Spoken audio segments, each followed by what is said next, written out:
Uma pergunta chegou no meu Instagram e me motivou a fazer esse vídeo para vocês. A pergunta é essa que eu coloquei aqui no quadro. O IFIX subindo 10% em 2025, com a Selic em 15%. Como assim? Vamos contextualizar o movimento de política monetária, taxa de juros, feito pelo Banco Central ao longo deste ano. Eu estou aqui no site do Banco Central, olhando o histórico das últimas reuniões do Copom. Então, lá no dia 11 de dezembro, vigência a partir de 12 de dezembro de 2024, o Copom decidiu fixar a taxa Selic em 12,25%. Ela estava 11,25%, ele subiu 1%, 12,25%. Tá aqui. Então nós viramos o ano com a Selic em 12,25%. Em todas as reuniões deste ano, então na reunião de janeiro, março, maio e na de junho, tivemos novos aumentos de taxa de juros. De tal modo que atingimos a taxa Selic de 15% ao ano, maior patamar desde 2006. Quase 20 anos aí, o maior patamar. Só que nessa última reunião, o comunicado e a ata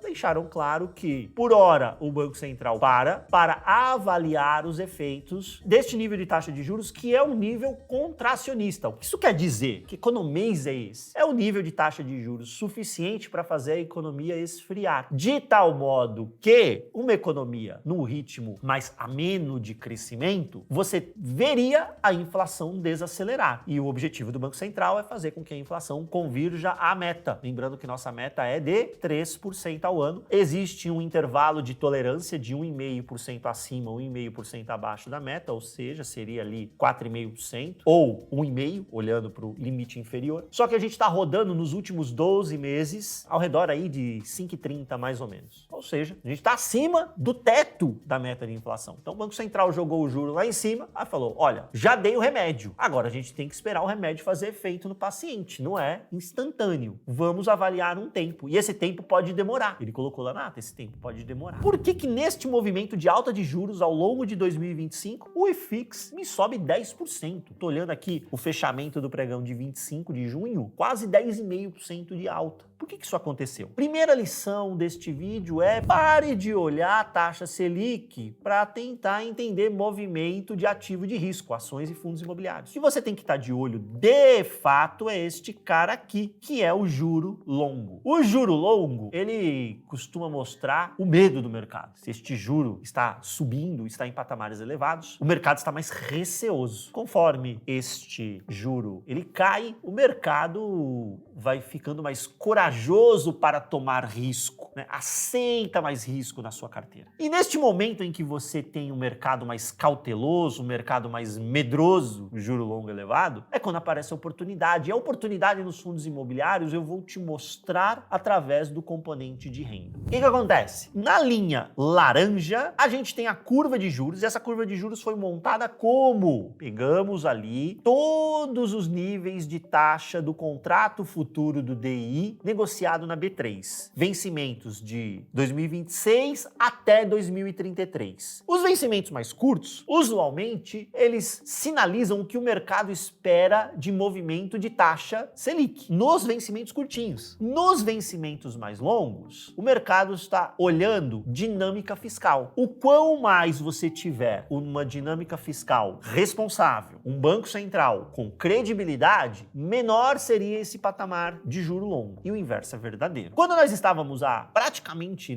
um ano atrás, em relação ao momento que eu gravo esse conteúdo, a gente tinha o juro longo ali em 12,5%. Grosso modo tá aqui, 12,5%. Acontece que no segundo semestre do ano passado, nós tivemos uma reversão de expectativa. Aquele desejo de ver a Selic continuar caindo, ele cessa. A gente lembra que a gente iniciou um movimento de corte de juros ali no segundo semestre de 23. Em dado momento, o mercado chegou a esperar que essa Selic viesse para 9% ou até abaixo disso, nesse movimento de corte. Mas, no segundo semestre de 2024, tivemos uma reversão total de expectativa. A situação fiscal, expectativa de situação fiscal do país deteriorando, de tal modo que, olha como a ponta curta abre bastante. Então isso é o mercado dizendo, vamos precisar não de cortes, mas de elevações de taxa Selic. E o juro longo também vai embora. É a linha azul, olha a linha azul aqui. Lá no final do ano, gente, essa linha azul é dezembro, o mercado chegou a precificar que este ciclo de alta de juros fosse terminar com a Selic em 16%.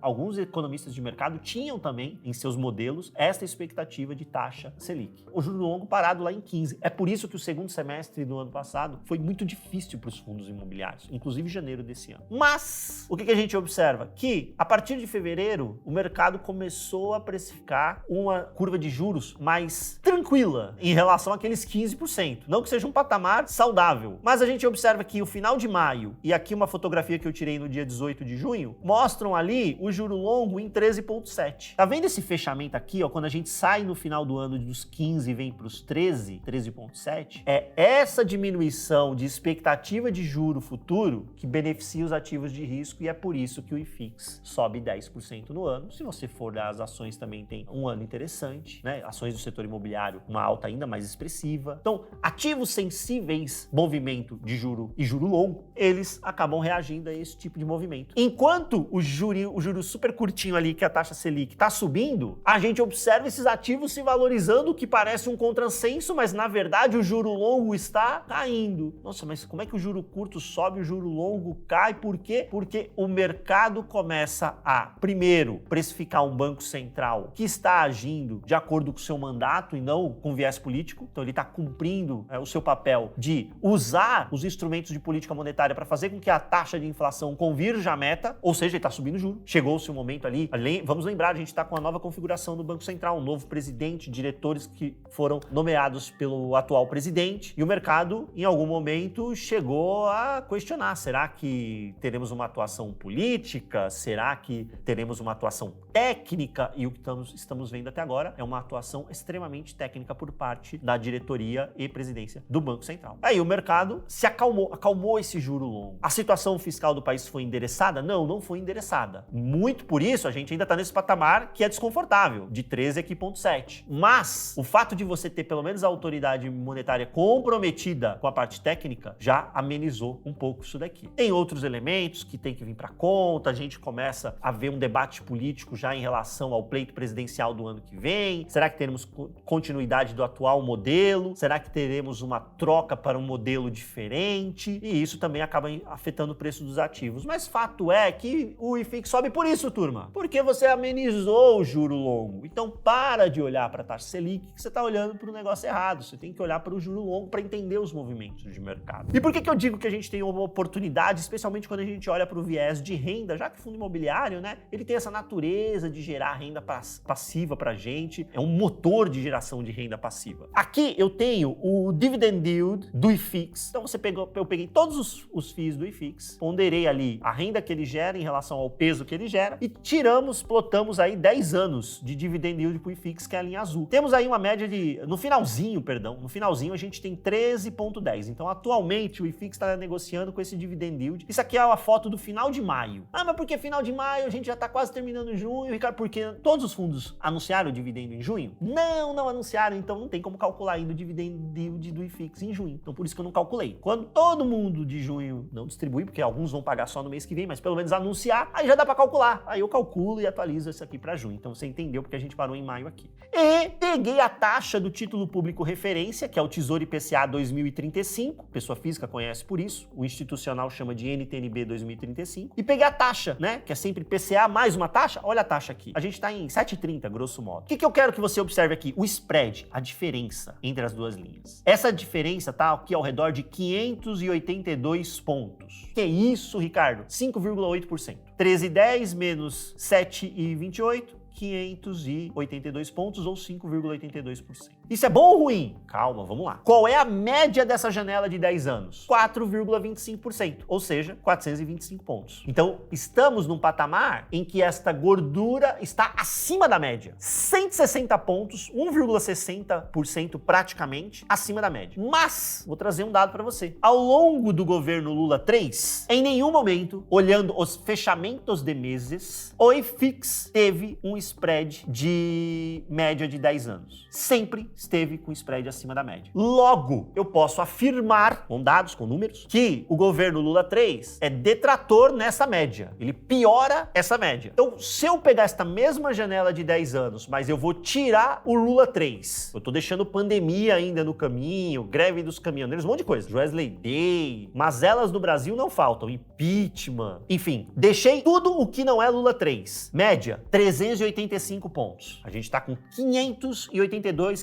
185 para arredondar os números, dá 200 pontos. A mais do que a média quando eu olho os últimos 10 anos, mas ignoro o governo Lula 3. Gordura ainda maior. E se eu voltar no tempo e pegar um período que foi muito positivo para os fundos imobiliários, a janela de 2017 até 2019. O que a gente teve de 17 a 19? A gente teve a consolidação de um ciclo de corte de juros, lembrando que a Selic estava ali no começo de 2016 em 14,25%. E ela termina 2019 em 4,5%. Na bola, tá? Justo, real. O Brasil merecia essa taxa Selic. O Brasil fez por merecer essa taxa Selic. O presidente do Banco Central à época, Ilan Goldfein, teve que escrever uma cartinha pedindo desculpas porque não atingiu a meta de inflação. Ele ficou abaixo do piso da meta. Então ele teve que pedir desculpa porque a inflação foi baixa demais. Foi nessa janela que isso aconteceu. A gente estava fazendo a lição de casa, responsabilidade fiscal, teto de gastos, juros super baixo e a inflação super controlada. Neste período áureo para os fundos imobiliários, o spread para o título público federal, que estava negociando a PCA mais 3, era de 257 pontos. Quando eu olho essa janela só, 2017 a 2019, ali no melhor momento foi IPCA mais 3, teve IPCA mais 4 ali no meio do caminho, o spread era de 2,5%. A gente está com 5,8%. Então a gente tem uma gordura muito grande. Por que essa mensagem é importante? Vamos lá então, pessoal. O que é o dividend yield mesmo? O dividend yield é renda sobre cota. Então é assim que nasce os 13,10, e aí eu comparo com a taxa do título público federal para ter o spread. Como é que eu posso fazer esse spread que está em 582 pontos, ou 5,8%, convergir a média? Como é que eu diminuo esse spread? Eu diminuo esse spread partindo do ponto que a taxa do título público federal fique ali nesse 7,30%, eu tenho que diminuir o dividend yield. E como é que eu diminuo o dividend yield? Diminuir o dividend yield não é uma notícia ruim, não. Calma lá. Você tem duas maneiras de dividir esse dividend yield. Ou a renda cai, não me parece provável. Por que a renda cairia? Vai diminuir o valor do aluguel? Você vai ter uma disparada de vacância? Não me parece esse cenário, o cenário base. Ou você aumenta o valor da cota. O investidor aceita pagar mais pela cota porque ele aceita um dividend yield menor quando o cenário fica mais benigno. Ou seja, você encomenda uma valorização dos ativos. Convergência desse spread para a média, e aí você escolhe a média que você quiser, que eu trouxe aqui. 10 anos sem governo Lula ou um período mais áureo. O quão menor você escolher aqui, mais espaço para esse spread tem para diminuir. Mais espaço você tem para essa cota se valorizar. Fora isso, onde está a taxa do título público? Em 7,30. Pessoal, essa taxa ela é absolutamente insalubre. Não é verossímil, não é crível que, se a gente fizer minimamente nosso dever de casa, que essa taxa fique parada em 7,30. Quando essa taxa começa a diminuir, se o dividend yield está lá em 13,10, o spread está aumentando. Não faz sentido aumentar. A gente teria que ver esse spread convergir à média. Você tem mais um elemento, então, para valorização de cota, né? Essa taxa da NTNB, do Tesouro IPCA, ela faz sentido que a gente espere que ela seja reduzida. Se ela se reduz, então eu tenho mais um gatilho para ver esse spread ser reduzido via valorização de cota. E tudo isso num cenário em que eu tenho um carrego de renda muito interessante. E eu te mostro por quê. Esse aqui é o dividend yield por setor, baseado nas distribuições de maio. Por que eu trouxe por setor? Vamos voltar no gráfico anterior. Quando eu olho para o gráfico, há alguns questionamentos e eu estou nessa turma que questiona essa linha azul. Por que eu questiono? Porque quando eu olho o dividend yield do IFIX lá de 2016 ou 2017, eu estou olhando para outro IFIX. Não é para o IFIX que eu tenho agora. O IFIX lá atrás, ele tinha menos ativos, menos fundos e uma participação muito maior de tijolos. E uma participação grande, inclusive, de alguns segmentos, como por exemplo escritórios, que quando a gente olha hoje, tem uma participação muito menor. Dentro do tijolo reconfigurou e você tinha muito mais tijolo do que você tem hoje, muito menos papel do que você tem hoje. Hoje, praticamente metade do IFIX, um pouco menos do que isso, mas praticamente metade, é fundo de papel. E o fundo de papel, ele naturalmente, estruturalmente, tem mais dividend yield, porque é da natureza dele entregar tudo na renda. Você não deveria esperar a valorização de cota. Se você compra no valor justo, você não deveria esperar a valorização de cota. Ou algo muito pequeno.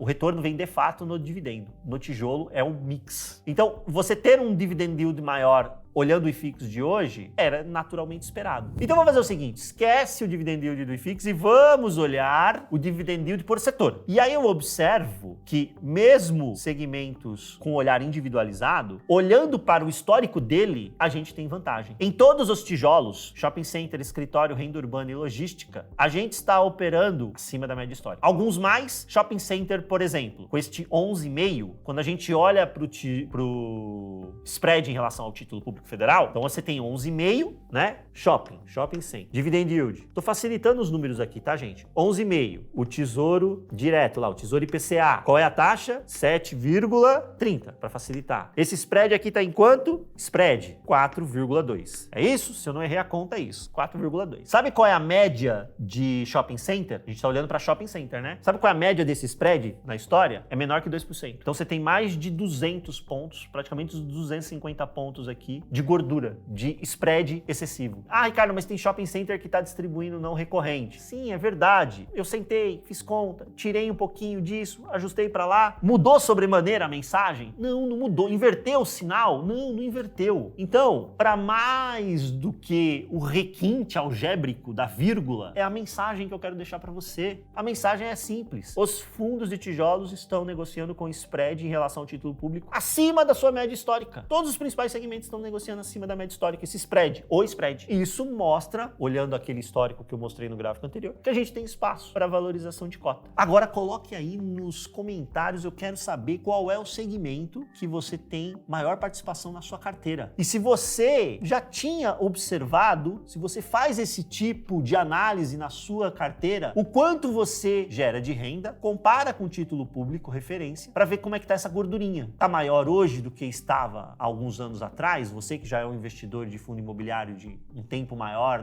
no mercado? E você que está começando agora, já coloque isso na lição de casa. Tem que acompanhar. Ao longo dos anos você vai ver como é importante acompanhar essa dinâmica. Tudo bem, eu entendi, Ricardo. O IFIX está subindo porque o juro está fechando e a gente tem bastante oportunidade porque a gente está trabalhando com níveis de renda acima da média histórica, com prêmio acima da média histórica, no nível de taxa de juros, tanto a de curto prazo, Selic, quanto a de longo prazo, bastante elevada. A taxa do Tesouro IPCA, bastante elevada. Mas o mercado ele se empolga mesmo, né? Quando a taxa Selic começa a cair. Será? Vamos entender um pouquinho essa dinâmica? E para entender um pouquinho essa dinâmica, nós vamos olhar como é que o mercado se comportou no último ciclo de corte de juros. Enquanto eu vou pôr o slide aqui, você vai aproveitar, eu tenho certeza que você está gostando desse vídeo. Like, é através do like, turma, que a gente sabe qual é o tipo de conteúdo que vocês estão gostando, para a gente trazer mais esse tipo de conteúdo para vocês. E o like não é tributado, então por favor, a gente está aguardando o like, se inscreva no canal, ative as notificações para você saber quando a gente postar novos vídeos aqui para vocês. Então vamos lá, mercado de fundos imobiliários no último ciclo de corte de juros, tá aqui. Eu chamo a atenção para essa primeira parte aqui, tá, gente? Essa primeira parte aqui é determinante. Entre o final de 2015 e outubro de 2016, 10 meses, menos de 10 meses, o IFIX andou 34%. Eu repito, o IFIX andou 34% em menos de 10 meses, com a Selic parada em 14,25%.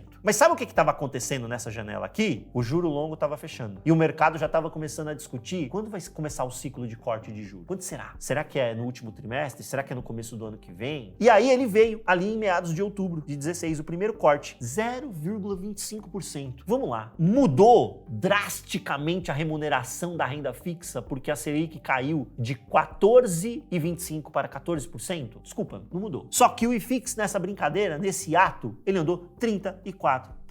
Eu dividi o último ciclo de corte de juros em 4 janelas, né? Os 34% representaram a maior alta num espaço de menos de 10 meses. Essa mensagem é extremamente importante, porque se você ficar esperando o primeiro corte de taxa Selic, porque o CDI está pagando 15% ao ano, bruto, você deixa de aproveitar esse tipo de movimento que o mercado faz antecipando o ciclo de corte. E vamos lá, o Banco Central já avisou que parou. Vai esperar o mercado dar sinais de que efetivamente a gente está vendo a economia esfriar. Eu vou trazer 2 informações para você. No momento que eu gravo o vídeo, a gente teve a divulgação do IPCA 15, que é a prévia do IPCA do mês de junho. E ele veio 0,26%, um patamar baixo, mais baixo do que o mês anterior e abaixo da expectativa de mercado. Quando você pega um componente que estava afetando muito a inflação nos meses anteriores, que era o componente de alimentação, ele veio praticamente zerado neste mês de junho para o IPCA 15. Ah, Ricardo, mas eu fui no supermercado e minha conta subiu.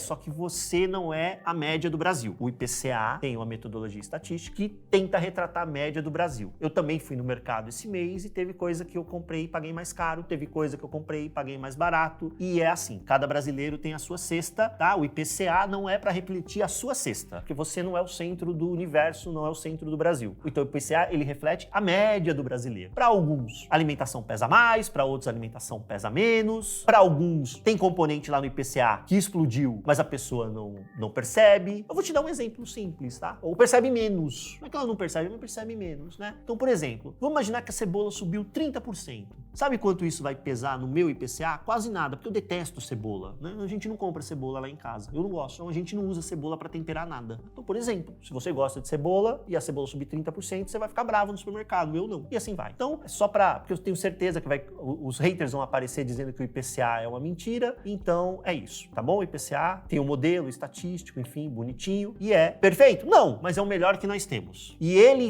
resume de verdade ou melhor resume a inflação do Brasil do que a sua medição de inflação no dedo, que você não sentou e fez conta no dedo. Então é só esse puxão de orelha. Voltando. Vamos lá, tivemos esse fator. Segundo fator, quando você pega os dados, isso aí foi um estudo que o Itaú fez, os dados de ponta, os dados mais recentes, e você tira a atividade econômica do agro na amostra, a atividade econômica do Brasil e o crescimento está praticamente zero. Se você tirou o agro, o crescimento econômico, ele vem praticamente em ritmo zero quando você olha os outros segmentos. Então isso mostra uma economia esfriando. O mercado vai começar a debater quando vão começar os cortes de taxa Selic. Sabe por quê? Porque o mercado precisa de uma narrativa, o mercado precisa de uma historinha. E não dá mais para ter historinha, será que o juro vai subir? Porque o Banco Central já colocou na ata, falou, parei, agora eu vou observar. Então o mercado vai começar a trazer essa narrativa para discussão. E aí a gente vai observar curva de juros arrefecer, as questões eleitorais de 2026 vão ganhar mais cor e a depender do que vier, isso pode também impulsionar mais fechamento de juros, se a gente começa a ver uma situação em que a situação fiscal do Brasil seja tratada com a devida seriedade, coisa que a gente não está vendo. A gente está vendo muito desejo de aumentar a arrecadação, pouco desejo de cortar gastos, a gente precisa de corte de gastos. Então, se tudo isso acontecer, e eu tenho a expectativa de não é se é quando isso começará a acontecer, nós vamos observar esses 10% que eu coloquei aqui, que nós vimos até agora, quem sabe buscar esses 34 aqui ou até mais. Fato é que a gente não tem bolinha de cristal para saber. Então o que é que você tem que fazer? Fundo imobiliário, posição estrutural na sua carteira. Você tem que ter fundo imobiliário, você tem que carregar fundo imobiliário. E agora é uma janela importante para você estar comprando ativos de qualidade, gerando muita renda e com preço barato, atrativo. Eu gosto de dizer que o cenário atual ele traz uma simetria muito favorável. Ah, Ricardo, eu posso comprar a cota ela cair amanhã, mês que vem, nos próximos 3 meses? Pode. Isso aqui não é renda fixa CDI, que é todo dia um totozinho para cima. Se você quer esse tipo de investimento, então não é fundo imobiliário, é Tesouro Selic. Demérito nenhum, perfil de risco, cada um tem o seu. Agora, quem está comprando fundo imobiliário agora, ele tem uma situação em que ele tem um carrego de renda confortável e ele tem um espaço para aguentar algum desaforo de volatilidade, ver essa cota sofrer um pouquinho aí no curto prazo, porque ele tem um espaço para ganhar muito grande. E eu mostrei aqui através desse spread entre a renda e o título público federal, a capacidade que você tem de valorização no fechamento desse spread. Então, espero ter ajudado a responder este colega que me interpelou no Instagram com essa pergunta, por que o IFIX está subindo com a Selic também em caminho de alta? Espero ter esclarecido e mostrado que isso daqui, além de não estar errado, é um sinal de que a gente ainda vive um momento muito positivo para a aquisição de cotas e fundos imobiliários. Se você não tem na sua carteira, não perca tempo. Tenha fundos imobiliários. E se você precisar de ajuda para selecionar fundos imobiliários, lembre-se que a Finclass oferece para os seus assinantes recomendação de todos os perfis de investimento, todos os tipos, renda fixa, ações, fundos imobiliários, carteira completa, tá lá o ativo, qual é o percentual que você tem que ter na sua carteira daquele ativo, até que preço você tem que pagar. Tem live toda semana com os analistas, toda quinta-feira, por exemplo, é comigo para esclarecer dúvida. Tem a comunidade para você colocar dúvida, interagir com o moderador, com os analistas, com os outros assinantes e ainda tem um conjunto de aulas maravilhoso para você aprender muito mais sobre mercado, com grandes nomes do mercado, aprender sobre todos os elementos, tanto de investimento quanto de educação financeira. Para você que está vendo esse vídeo, preço super especial no link que está na descrição. Te espero no próximo vídeo. Um grande abraço. Tchau, tchau.